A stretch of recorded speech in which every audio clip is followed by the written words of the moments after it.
Salam sejahtera, terima kasih karena bersama dengan saya di Nazilin Unity Channel. Ini satu pendedahan yang pastinya Anda tidak boleh lepaskan dan wajib Anda share kepada semua orang. Persoalan besar, siapa sebenarnya membuncit dengan 277 bilion dalam tempo 5 tahun ini? Sebanyak 277 bilion ringgit bocor dalam tempo 5 tahun, yaitu dari tahun 2018 hingga 2023. Seperti didedahkan SPRM, jumlah tertinggi ketirisan itu adalah angka yang menggemparkan, tegas Perdana Menteri. Datuk Seri Anwar Ibrahim berkata, keadaan itu membuktikan gejala rasuah membengkak di negara ini. Menurutnya, jumlah sebesar itu sepatutnya dapat digunakan untuk tujuan yang lebih bermanfaat. Ia termasuklah pembasmian kemiskinan, pembinaan infrastruktur seperti sekolah dan hospital, serta membantu golongan yang memerlukan. Sehubungan itu, Anwar menyeru semua pihak termasuk rakyat untuk berganding bahu bersama agensi penguatkuasaan seperti SPRM untuk membenteras gejala tersebut. Isu ini tidak boleh dipandang ringan. Anda memerlukan kesungguhan, komitmen, dedikasi dan keberanian, serta memerlukan legislatif dan perundangan yang kuat untuk melindungi kita dari gejala rasuah. Dan paling penting, Anda perlu keberanian politik serta hala tuju yang jelas. Saya percaya dengan kekuatan ini, tekad politik yang jelas, supaya semua tidak sanggup dan tidak bersedia untuk berkompromi dengan rasuah, tegasnya. Anwar berkata demikian ketika berucap merasmikan Majlis Peluncuran Strategi Pembenterasan Rasuah Nasional 2024 hingga 2028 di Putrajaya hari ini. Beliau yang juga Menteri Keuangan berkata, NSCS melibatkan pelbagai agensi dan jabatan penguatkuasaan dengan tetap diterajui SPRM. Kita luncurkan agenda pembenterasan rasuah yang tentu tunggaknya masih SPRM, tetapi yang terlibat ialah semua termasuk LHDN, Lembaga Hasil Dalam Negeri, Polis Diraja Malaysia, Jabatan Immigration, Jabatan Kastam Diraja dan agensi-agensi lain yang harus memastikan negara ini beranjak daripada berketerlanjuran lalu dan lebih tertekad untuk membenteras gejala rasuah, ucapnya lagi. NSCS 2024-2028 akan menggantikan Pelan Anti Rasuah Nasional 2019 hingga 2023 dengan lebih memberi tumpuan terhadap keberkesanan usaha pencegahan rasuah, meningkatkan tata kelola dan integriti dalam pentadbiran perkhidmatan awam serta syarikat berkaitan kerajaan. Dalam masa sama, NSCS menggariskan strategi-strategi penting yang tertumpu pada peningkatan integriti, ketelusan dan kebertanggungjawaban merentas berbagai sektor di Malaysia. Ia merangkumi ahli politik, pentadbiran awam, perolehan kerajaan, penguatkuasaan undang-undang, institusi perundangan dan kehakiman, sektor swasta serta masyarakat. Sekian dulu untuk kali ini. Jangan lupa tinggalkan komen Anda untuk isu yang paling panas ini. Siapa sebenarnya membuncit dengan 277 bilion ringgit dalam tempo 5 tahun ini? Kita jumpa lagi. Bye-bye. Salam sejahtera, terima kasih kerana bersama dengan saya di Nazilin Unity Channel. Ini berita terburuk yang kita terima untuk Tun Mahathir, Mukriz dan juga Parti Pejuang. Baru-baru ini Mukriz menyatakan minat untuk bekerjasama dengan GRS untuk PRN Sabah, dan dilihat Pejuang terdesak untuk mencari kerjasama dengan parti-parti politik. Selepas gagal dalam pilihan raya yang lepas, sehingga tiada satu pun parti mereka kerusi yang mereka menangi, dan lebih teruk lagi telah kehilangan wang pertaruhan atau wang deposit, dan ini menyebabkan mereka sukar untuk bangkit semula. Akhirnya, Pejuang mahu bekerjasama dengan GRS Sabah. Tetapi malangnya, berita menduka citakan ini timbul dan muncul di hadapan muka Parti Pejuang. Tiada sebab kerjasama pejuang, GRSPH Plus ada komitmen, kata pemimpin. Ketua Penerangan GRS, Johnston Bangkuai berkata, GRS selesa dengan PH Sabah. Manakala Armizan Muhammad Ali mahu GRSPH Plus diperkukuh. Kerjasama Gabungan Rakyat Sabah GRS, Pakatan Harapan PH Plus, ingin diperkukuh dahulu, walaupun pejuang menyatakan minat mahu bekerjasama, kata Armizan Muhammad Ali. Timbalan Setiausaha Agung GRS itu berkata, setakat ini, tiada sebarang perbincangan GRS dengan pejuang untuk depan PRN Sabah. Komitmen kita untuk menyelesaikan mandat rakyat ini adalah melalui kerangka kerjasama dalam GRSPH Plus. Jadi, sebarang cadangan lain, ia tidak boleh daripada mana-mana individu di peringkat GRS untuk memberikan pandangan, tetapi ia perlu untuk mendapat konsensus dalam kerangka kerjasama sedia ada antara GRS dan PH Plus, katanya dipapar menurut Sinar Harian. Beliau berkata demikian mengulas hasrat pejuang yang berminat menjalinkan kerjasama dengan GRS dan pada PRN mendatang. Armizan berkata, ketika mengulas lanjut, berkata hasrat pejuang belum dibangkitkan dalam mana-mana mesyuarat peringkat GRS. Yang penting bukanlah pandangan saya, tetapi GRS ini parti yang melibatkan pelbagai komponen, jadi ia perlu dirunding dan dibincangkan.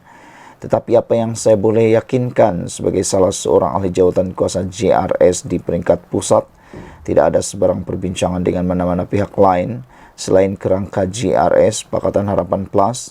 Itulah kerjasama yang ingin kita perkukuhkan pada masa ini, katanya.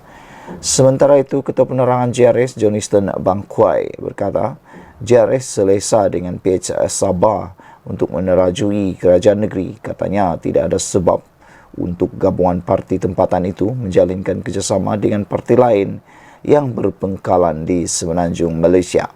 Pada 4 Mei, Presiden Pejuang Mukhlis Mahathir berkata, partinya mengadakan perbincangan tidak rasmi dengan beberapa parti politik GRS untuk menjalinkan kerjasama. Beliau menyifatkan pemimpin GRS sebagai rakan lama yang kita berjuang bersama, menang dan hadapi cabaran bersama, kata beliau. Namun demikian, telah dipertegaskan oleh Johnston Bangkuai bahawa tiada kerjasama dan akan menolak kerjasama antara pejuang. Sekian dulu untuk kali ini. Jangan lupa tinggalkan komen anda, tekan butang subscribe. Bye-bye.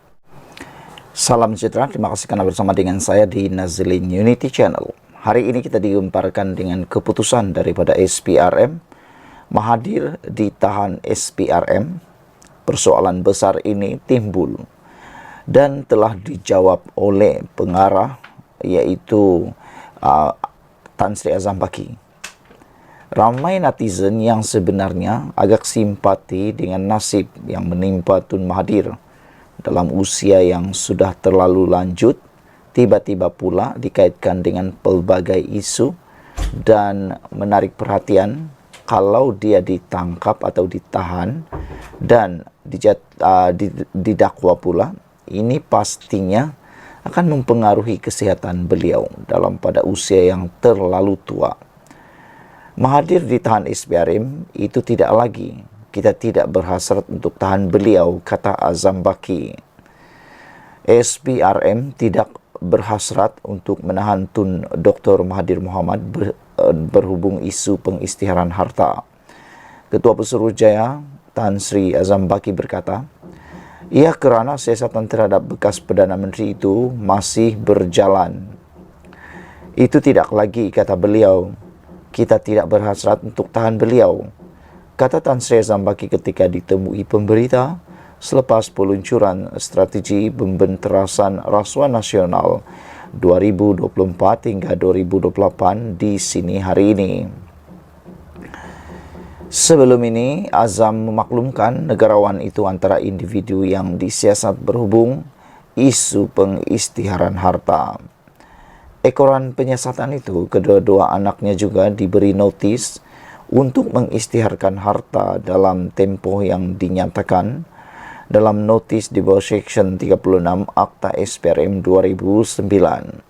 Pada 18 Januari lalu, SPRM meminta kedua-dua anak Dr. Mahathir Mirzan dan Tan Sri Mokzani mengisytiharkan segala aset alih dan tidak alih yang berada dalam pegangan sama ada di dalam atau di luar negara dalam tempoh 30 hari dari tarikh notis.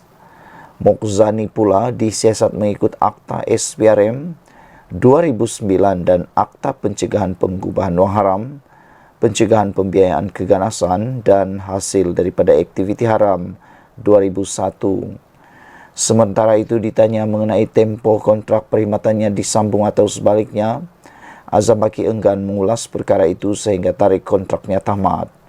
Walahum, saya tak mahu buat sebarang spekulasi kontrak perkhidmatan tamat pada masa sehingga 12 Mei ini, tarik hari lahir katanya.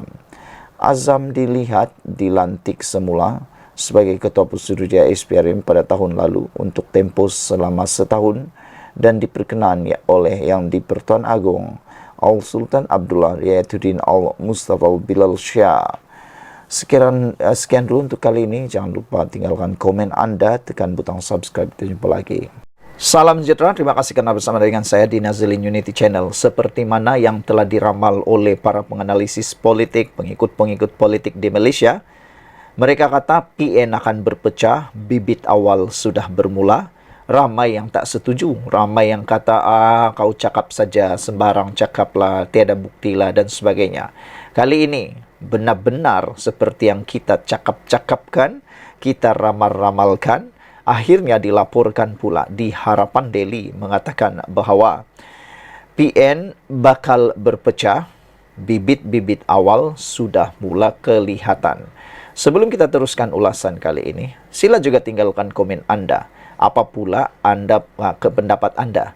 Adakah Anda juga dapat melihat? Adakah Anda juga setuju dengan kenyataan tersebut? Adakah Anda sudah dapat melihat tanda-tanda bahawa PN juga sedang berpecah dan bibit awal sudah bermula? Ditulis oleh Norman Rezwan daripada Harapan Daily. Kata beliau, saya mendapat maklumat dari sumber dalaman Perikatan Nasional dan luar bahawa hubungan PAS dan Bersatu tidak seperti dulu lagi. Puncanya pelbagai sebab dan kerana itu PRK Kuala Kubu Bahru KKB dilihat pimpinan PAS tidak bersungguh-sungguh turun padang seperti lazimnya. Dari sumber mengatakan ia sebenarnya kekecewaan pemimpin PAS kerana sudah menghampiri 2 tahun harapan untuk menjatuhkan Anwar Ibrahim sebagai Perdana Menteri gagal. Malah dilihat menuju ke arah jalan buntu apabila Sultan Johor menjadi Yang di-Pertuan Agong hari demi hari, ahli Parlimen PN semakin tertekan. Banyak projek atau peruntukan kawasan tiada, malah diberi terus melalui wakil penyelaras parti kerajaan. Lebih tertekan apabila gaji penjawat awam bakal menikmati kenaikan gaji 15% hingga 38%, iaitu kadar tertinggi dalam sejarah perkhidmatan awam negara, sekaligus akan memberi tekanan kepada kerajaan negeri. Rakyat di kawasan Parlimen Pembangkang mulai bising dan dikabarkan ada ahli parlimen yang takut untuk turun kawasan kerana tidak sanggup menerima cemuhan dari penduduk kawasan. Bercerita mengenai kemelut antara PAS dan Bersatu, kabarnya PAS berhasrat meletakkan calon di KKB, tetapi Bersatu tegas untuk meletakkan calon mereka. Padahal umum tahu Bersatu tiada jentera, tiada ahli seramai dan sehebat PAS. Penumpang PAS semalam dikatakan terbongkar kononnya di kumpulan WhatsApp PAS kawasan Hulu Selangor Berang kerana calon bersatu mendiamkan diri daripada menjawab isu pinjaman Along. Dari sumber yang lain turut memberitahu beberapa pimpinan sudah menunjukkan rasa tidak puas hati untuk terus mengikut bersatu yang dianggap penumpang PAS dalam Perikatan Nasional PN. Minggu lepas, saya duduk sekali dengan pimpinan kecil PAS yang saya kenali sejak bersama-sama dalam Pakatan Rakyat PR. Katanya bersatu ini sebenarnya bersama PAS pun tidak menambah, tidak bersama PAS tidak mengurang. Ini memang dah lama dah kita kata. Ramai sudah para penganalisis politik kata pun dah lama sudah kita cakap. Iaitu bersatu ada pun sama juga PAS itu juga. Bersatu tiada pun itu juga PAS. Tiada bersatu pun sama saja, ada bersatu pun sama saja. Tiada nilai tambah, tiada nilai tolak. Begitulah. Saya pun tambah gula dan garam, kata Rizwan. Benar, tanpa PAS tiada satu pun kerusi bersatu akan menang.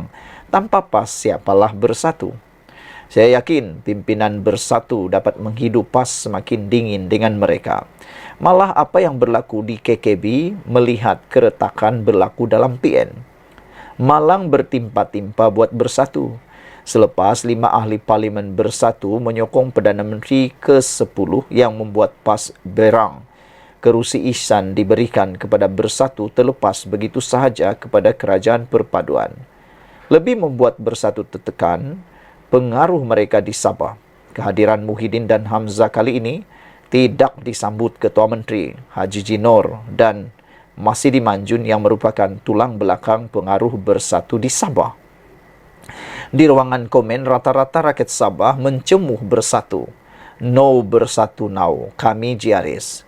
Kini bersatu hanya bergantung kepada Ronald Kiandi yang tidak mempunyai pengaruh di mata rakyat Sabah. Berdasarkan perkembangan semasa PRN tahun depan, bersatu tidak akan dapat memenangi satu kerusi Dewan Undangan Negeri pun di Sabah. Malah pengaruh parti itu semakin lama dilihat semakin hilang terhakis. Tanpa kekuatan kuasa politik dan sumber keuangan sangat sukar untuk bersatu terus menguasai Sabah. Mereka dulu hebat kerana Muhyiddin ketika itu adalah Perdana Menteri. Sebagai pemerhati politik, setiap yang berlaku tidak berlaku tanpa sebab. Ia seperti daun bergoyang kerana ada angin. Baru-baru ini Zuhdi mahukan pemimpin Islam melakukan gencatan senjata. Nik Abduh bertemu Perdana Menteri ke-10. Menteri Besar Kelantan Datuk Panglima Perang isytihar di depan umum dirinya berpolitik hanya 5 tahun sekali. Menteri Besar Perlis beritahu hubungannya sangat baik dengan Perdana Menteri ke-10. Terbaru yang paling mengejutkan pemerhati politik maupun penyokong PAS apabila Panglima Perang PAS iaitu Sanusi di kalangan khalayak umum memohon maaf kepada Perdana Menteri ke-10. Kabar saya terima dari rakan-rakan media yang sering bersama PN, pengumuman Sanusi itu sungguh tidak menyenangkan hati pimpinan bersatu. Kerana muktahir ini, pemimpin PAS semakin lunak dengan Perdana Menteri ke-10. Apa maksudnya semua ini? Semalam saya dihubungi seorang rakan dan ditanya, Anta jika PAS bersama dalam kerajaan bagaimana? Ditanya, jika PAS bersama dalam kerajaan bagaimana? Jawapan saya, Anaju sudah menulis sebelum ini. Politik sangat dinamik dan kita kena realistik. Saya berjuang sanggup tinggal anak isteri bukan nak cari projek tapi untuk reform negara ini. Untuk masa depan anak cucu, negara ini mesti dipimpin pemimpin yang bencikan rasuah. Jika PAS mau bersama-sama, apa salahnya? Bukan tidak biasa lawan jadi kawan, kawan jadi lawan. Jika PAS mahu bersama-sama untuk melakukan perubahan dan menyelamatkan negara ini, ahlan wasalan. Seperti kata Zahid Hamidi, maafkan saya, seperti kata Zuhdi, think tank PAS. Perlu gencatan senjata jika kita sayangkan negara. Ketepi permusuhan dan kita fokus pulihkan negara ini. Nak kira dendam, amarah, salah mereka, itu bukan politik. Itu masalah peribadi. Biarlah Muhyiddin, Azmin, Ali dan Hamzah, yang ketiga-tiga mereka ini khianat pada parti masing-masing, tunjuk kehebatan. Kita mahu tengok di mana kekuatan bersatu tanpa PAS. Anak kata, jika ia berlaku, bersatu akan terus jadi. Semangat 46. Sekian dulu untuk kali ini. Jangan lupa tinggalkan komen Anda, tekan butang subscribe. Kita jumpa lagi. Bye-bye.